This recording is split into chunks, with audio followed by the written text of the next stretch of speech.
이스라엘 랍비가 쓰신 책 중에 세상에서 가장 행복한 사람이라고 하는 제목의 아주 유명한 베스트셀러가 있는데, 거기서 10가지 이 조항을 말합니다. 이런 사람, 이런 사람, 이런 사람이 행복한 사람이다. 그런데 그 첫째가 뭐냐 하면 너무나 공감이 갑니다. 건강한 사람. 아주 간단합니다. 죽을 때까지 건강한 사람. 그러니까 얼마를 사느냐는 중요하지 않습니다. 죽을 때까지 건강한 사람.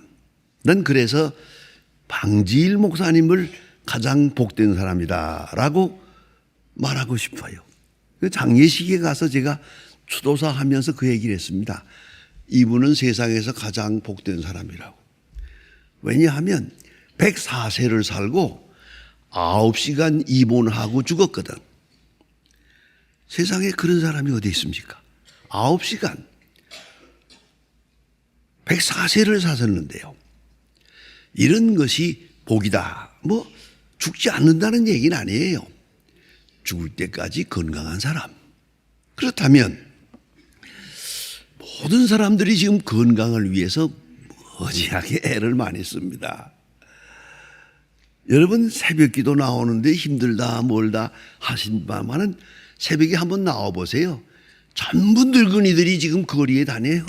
건강해 보겠다고 운동하고 뛰고 그러는 걸 볼 수 있는데, 아무튼 건강하기 위해서 모진 애를 쓰는 것 압니다. 그러나 간단합니다. 건강. 그 바로메터가 뭐냐?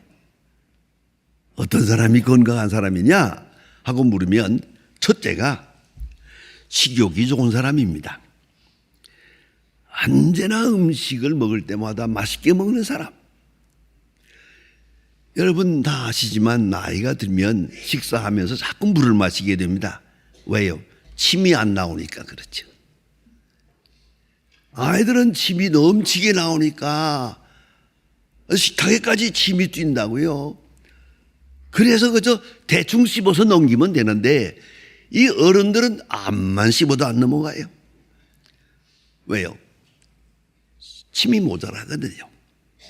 그러니까 입맛이 좋은 것, 무엇을 먹어도 소화를 잘할 수 있다. 그 자체가 바로 건강의 바로메타입니다. 두 번째가 활동력입니다. 어떤 일을 해도 피곤하지 않습니다. 이래 피곤하고 저래 피곤하고 시간만 있으면 누우려고 하고 이렇게 되면 이건 건강한 사람이 아니죠. 하루 종일 뛰어도 피곤이란 뭔지를 모르고 그거이 건강한 사람이고요. 세 번째가 뭐냐면 여유입니다. 외부의 자극에 대해서 여유가 있습니다. 넉넉합니다.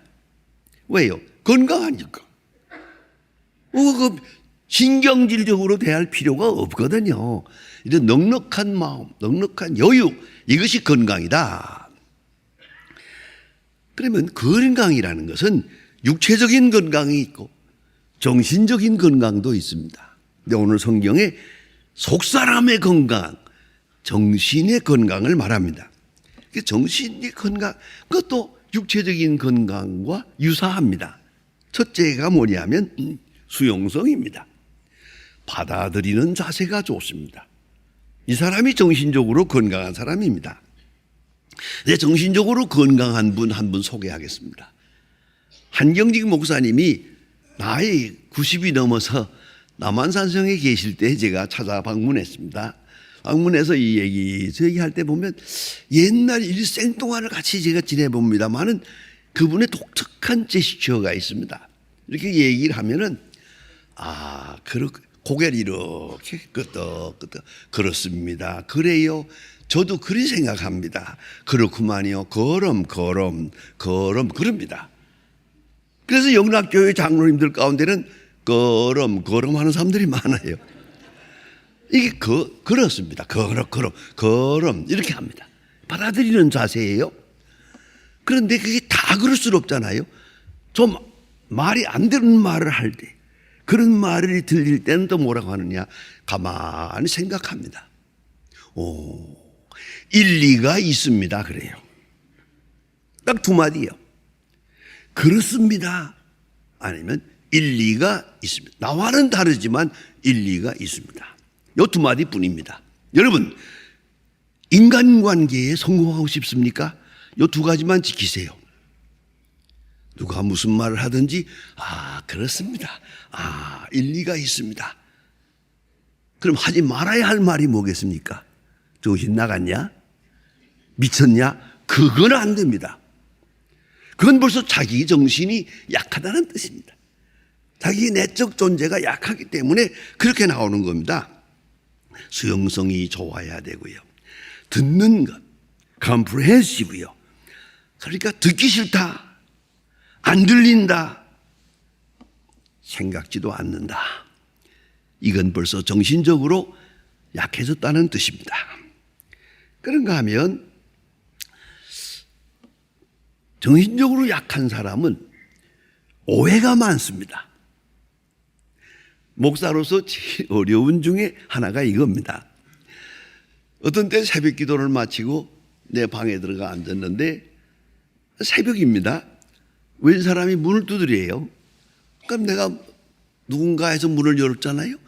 열면 들었으면서부터 제게 아주 악담을 하는 분이 있습니다. 그게 누구냐 하면, 누가 내게 대해서 목사님께 고자질을 해서 목사님이 설교 중에 나를 통해 나에게 대해서 들은 얘기를 가지고 나를 공격했다는 거예요.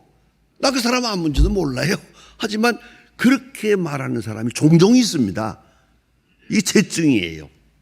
소화불량이에요. 이 사람은 이 듣는 자세가 없고 듣는 반응이 이렇게 아주 좋지 않게 나타난단 말이죠. 그러니까 과민 반응도 하고 오해도 하고 분노하고 발끈합니다. 이게 바로 내가 허약하다는 뜻이에요. 내 정신적으로 여유가 있으면 넉넉하게 다 이해하고 소화할 수 있는 거를 이렇게 발끈하고 싸우자고 내들고, 이게 다 정신적으로 허약하고요, 다 정신병에 속하는 겁니다. 이걸 우리가 알아야 합니다. 까칠하고요, 민감하고 패배의식에 사로잡혀 있는 사람들, 이 사람 다 정신적으로 수준 이하로 건강을 잃은 사람들입니다. 설학자 찰스 테일러의 불안한 현대사회라고 하는 책에서 이런 것을 진단해 줍니다. 자기중심적인 현대 문화에 대해서 비난하게 비판하는데 이걸 나시시즘이라고 말했습니다. 나시시즘, 여러분 잘 아시지 않습니까? 자기 사랑에 빠져 있는 사람. 그만 그런 가운데서 개인주의 확산으로 말미암아 자기를 상실해서요, 자기만 보는 사람은 자기를 잃어버리는 거예요. 이걸 잊지 말아야 합니다. 또한 도구적 이성화했다. 우리의 생각과 이성도 지금 무엇인가 도구로 사용되고 있다는 걸 자기가 모르고 있어요. 이게 내 마음이 아니에요. 지금 무엇인가 끌려서 노예화되고 있다는 거죠. 또 세 번째는 자유를 상실했다. 생각의 자유를 상실했어요. 자기를 볼 수 있는 생각도 없고 자기 자신을 살필 수 있는 여유도 없어요. 자기에 집착한다고 하지만 그것은 자기를 잃어버린 것을 의미하는 것이다. 이래서 정신이 허약해지는 것이다. 그러면 건강한 몸에 건강한 정신이라는 말이 있죠. 그러나 이상하게도 성경은 종종 역설적인 말씀을 합니다. 파라독스합니다. 왜요? 건강한 정신, 몸의 건강한 정신, 그건 상식입니다. 그러나 반대로 병든 몸에 건강한 정신이 있습니다. 이게 다르다는 거죠.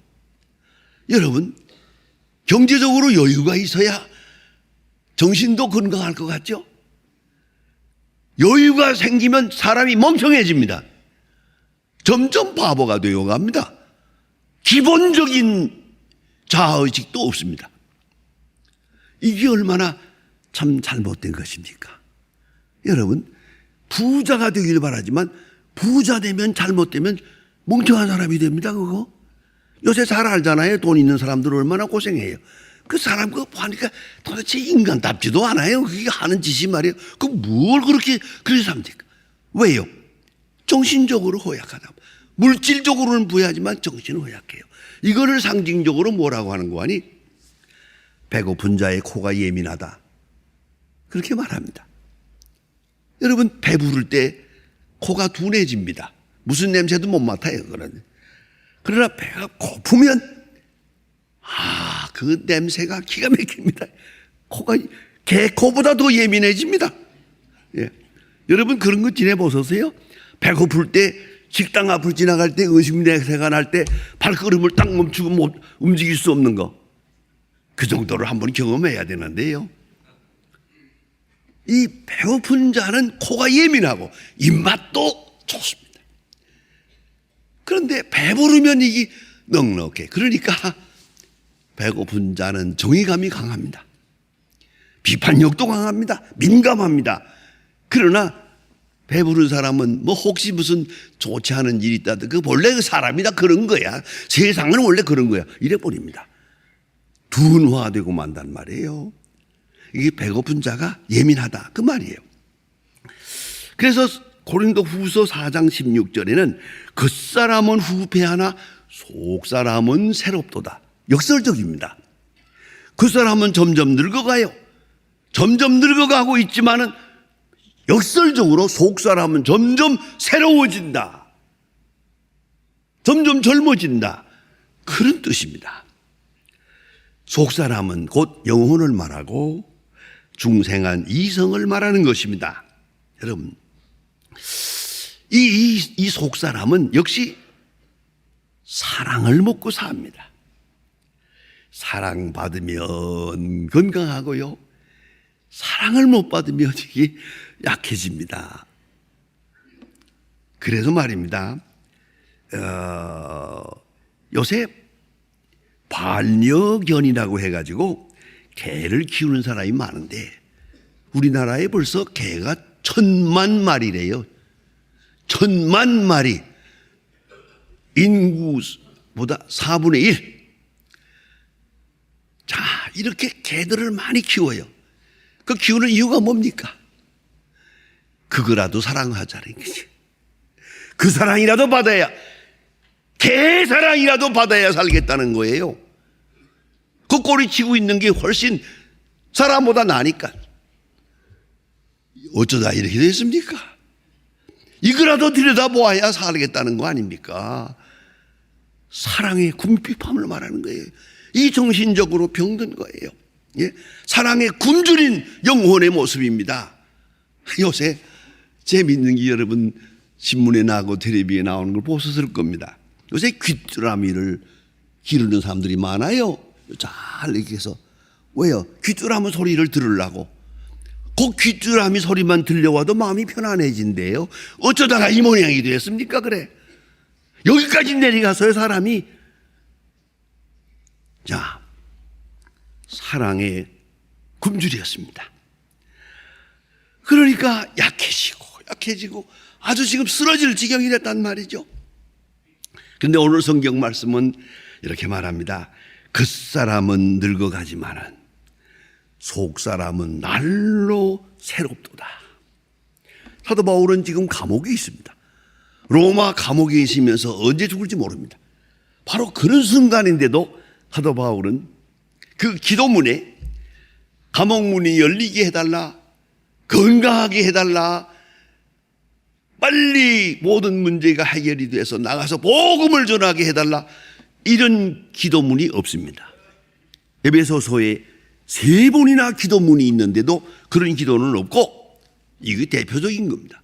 내가 감옥에 있고 어려운 형편이고 언제 죽을지 모르지만 문제는 속사람이다.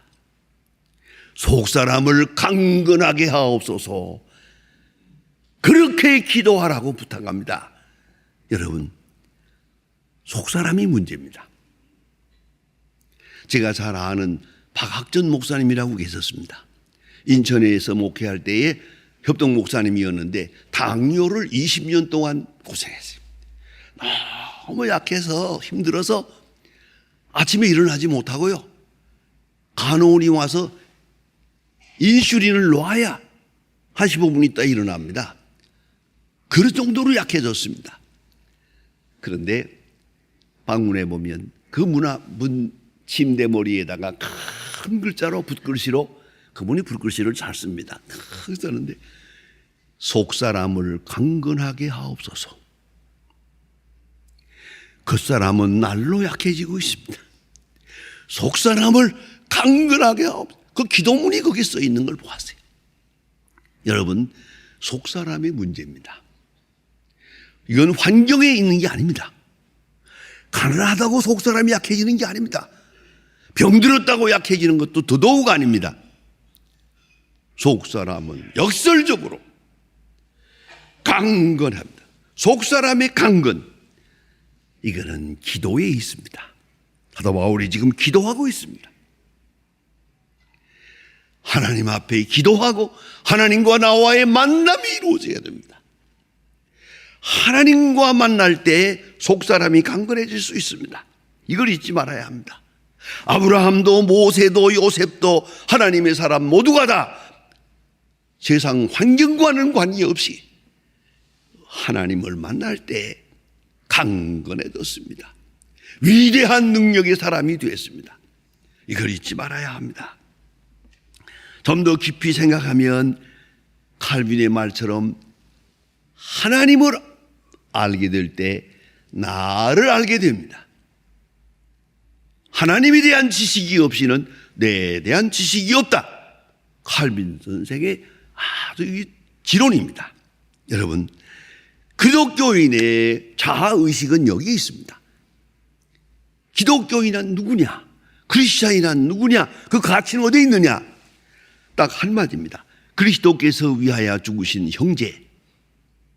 나를 볼 때도 그리스도께서 위하여 죽으신 나, 거기에 내 가치관이 있는 것입니다. 내 존재관이 거기에 있는 겁니다. 나를 위하여 십자가를 지신 예수, 나를 위하여 고난당하신 예수, 이걸 바라볼 때 비로소 내 속사람이 강건해집니다. 내 존재의 가치가 거기에 있기 때문입니다. 그리스도께서 나를 위해 죽으셨어요. 그런 거로 나는 소중합니다. 그만큼 소중합니다. 그리고 오늘 성령은 말씀합니다. 성령으로 말미암아, 그렇습니다. 물질로 되는 게 아닙니다. 성령으로 말미암아. 세상 지식으로 철학으로 되는 게 아닙니다. 오직 성령으로 말미암아 성령의 능력으로 속사람이 강건해집니다. 그것은 그리하여야 될 이유가 있습니다. 성령이 나를 자유케 하기 때문입니다. 하나님의 자녀임을 확증해 주시기 때문입니다. 성령에 충만한 사람을 보세요. 내가 감옥에 있어요. 이건 축복입니다. 내가 병들어서요. 하나님의 사랑입니다. 내가 실패해서요. 하나님이 나를 사랑하기 때문입니다. 이걸 깨닫는 순간 강건해집니다. 이것이 하나님의 사랑이에요. 구체적인 하나님의 사랑의 표현임을 내가 알게 될 때 강건해집니다. 더 기쁘고 확실한 말씀은 성령은 나의 죄사함 받음을 증거해 줍니다. 너는 하나님의 자녀라고, 네가 당하는 시련은 저주가 아니요, 이것은 더 큰 축복을 향하는 하나님의 은사라고, 이렇게 설명해 줍니다. 성령이 말씀해 줍니다. 그런 거로 사죄를 확증합니다. 내가 당하는 고난이 죄 때문이 아닙니다. 하나님의 큰 사랑의 섭리 속에 있는 그 역사입니다. 이렇게 깨닫고 이렇게 느끼고 감격하는 순간 건강해집니다. 여러분, 모든 정신적 허약함의 뿌리에는 죄가 있습니다. 아니라고 변명해도 도리가 없습니다. 계속적으로 죄에 대한 가책, 큰 뉘우침이 나를 짓누릅니다. 그런 거로 정신적으로 약해집니다. 그러나 이로부터 다시 솟아날 수 있는 길은 죄사함을 확증해 주는 겁니다. 그리고 내가 당하는 모든 시련은 하나님이 내게 향한 특별한 은사라는 것을 깨닫고 이 말씀이라는 것을 깨닫게 됩니다. 나로 하여금 바른 길을 가게 하기 위한 말씀이라는 것을 깨닫게 될 때, 이때 속사람은 강건해집니다. 한마디로 말하면 그리스도의 사랑을 알 때, 그리스도의 사랑, 높이와 깊이와 넓이를 알 때, 무슨 말입니까? 사랑은 이미 받았어요. 그러나 모르고 있어요. 이제 알게 되는 거예요. 마치 우리가 부모님의 사랑을 많이 받지요. 받고 살았지요만은 이제 나이 좀 많아가지고 이제 어머니의 사랑도 아버지의 사랑도 뒤늦게 깨닫습니다. 그게 사랑이었구나. 그것이 사랑이었구나 하고. 마찬가지로 오늘도 우리가 신앙 안에 살게 되면 내가 사는 현실적 생활 속에 하나님의 사랑이 얼마나 확실하게 나타나고 있는 것을 깨닫습니다. 이것이 하나님의 사랑, 이것이 하나님의 사랑이었구나 하는 깨닫는 그 순간 건강해집니다. 이걸 잊지 말아야 합니다. 내가 지난날에 어떻게 살았던가 그것은 문제가 되지 않습니다. 하나님의 사랑, 그 큰 경륜 속에 있었으니까요. 그리고 오늘 깨닫습니다. 확실한 하나님의 사랑을 깨닫는 순간 내 정신은 건강하고 내 영혼은 건강하고 내 영혼이 건강할 때 내 몸도 건강합니다. 내 모든 인간관계도 새로워집니다. 그 영원한 하늘나라의 약속을 다시 한번 바라보고 확인하게 될 때 내 영은 소생함을 얻습니다. 여러분, 기도 제목이 많습니다. 그러나 우리의 기도 제목에 가장 우선되어야 할 것은 하나님이여 속사람을 강건하게 하옵소서. 그리스도의 사랑을 알아. 그 크신 사랑을 깨달아. 날마다 더욱더 강건하게 하옵소서. 이것이 우리 기도 제목이 되어야 될 것입니다. 기도하십시다.